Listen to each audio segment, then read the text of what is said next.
It's been a mystery for 11 years. 55-year-old JoAnn Matouk Romain found dead in the Detroit River some 70 days after disappearing following a church service she attended in Grosse Pointe Farms. Police believe JoAnn walked into Lake St. Clair and killed herself. The family believes it was murder. And she goes, if something ever happens to me, look to him. JoAnn's daughters say their mother got into a fight with her cousin, Tim Matouk, and for more than a decade, they have pointed the finger at him, saying he had something to do with her death. Tim has kept quiet for years, but tonight, that all changes. I want to come out with my side. Topping our news tonight at 6, Tim Matouk says he's been a victim of a witch hunt and that it is ruining his life and reputation. The 64-year-old has never been arrested or charged in the death of his cousin, JoAnn Matouk Romain, despite that his name has been brought up as a person JoAnn feared and that has caused a lot of controversy. Defender Karen Drew sat down with Tim recently to get his version of the mysterious death of JoAnn Matouk Romain.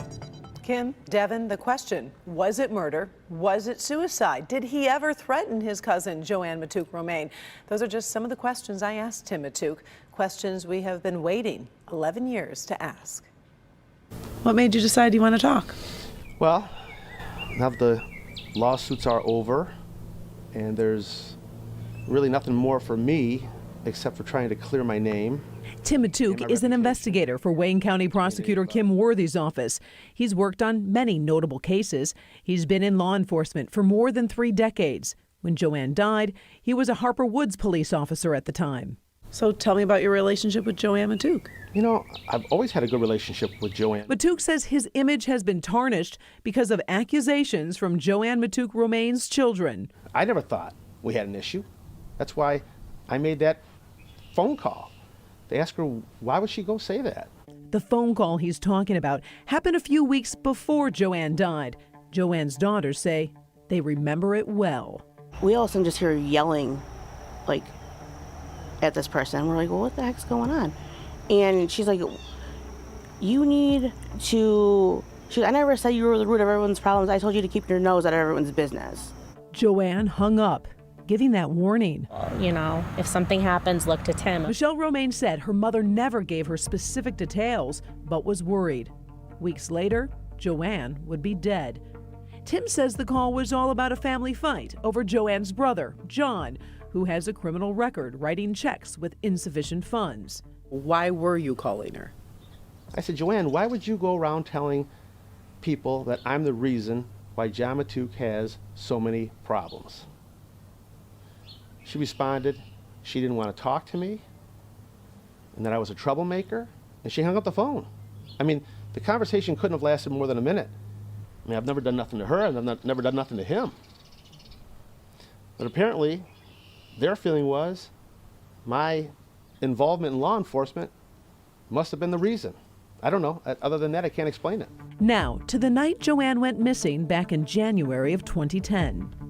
What were you doing that night? I was working. I was on duty working with a Michigan State Narcotics Task Force. I was in the city of Warren. What do you say to the family who says, yes, you were working that day, but you were on a radio, no one saw you, you could be basically anywhere in the state on one of those radios? Well, it's pretty far-fetched. First off, I would never risk my job over that. I would never leave my partners vulnerable. I would know, if someone was, shirking their responsibilities or trying to sneak out. Bill Hanger was the lieutenant from Michigan State Police who oversaw Matouk's unit that night. He admits he never saw Tim in person, but believes Tim never left his surveillance unit. It would be very, very difficult, almost improbable for someone to be able to leave a surveillance. Matouk says his phone records from that night show he was in Warren. 21 calls made between 3:49 and 8:54, the night JoAnn went missing. How important are those phone records? Very important. Tells the whole story for me. Tim says he wants the accusations to stop. It's just a constant abuse.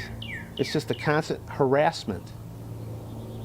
And you just, at the end of the day, I want to clear my name. But remember, the case of JoAnn Matouk Romain is still not closed. From your gut, was JoAnn murdered Or did JoAnn kill herself?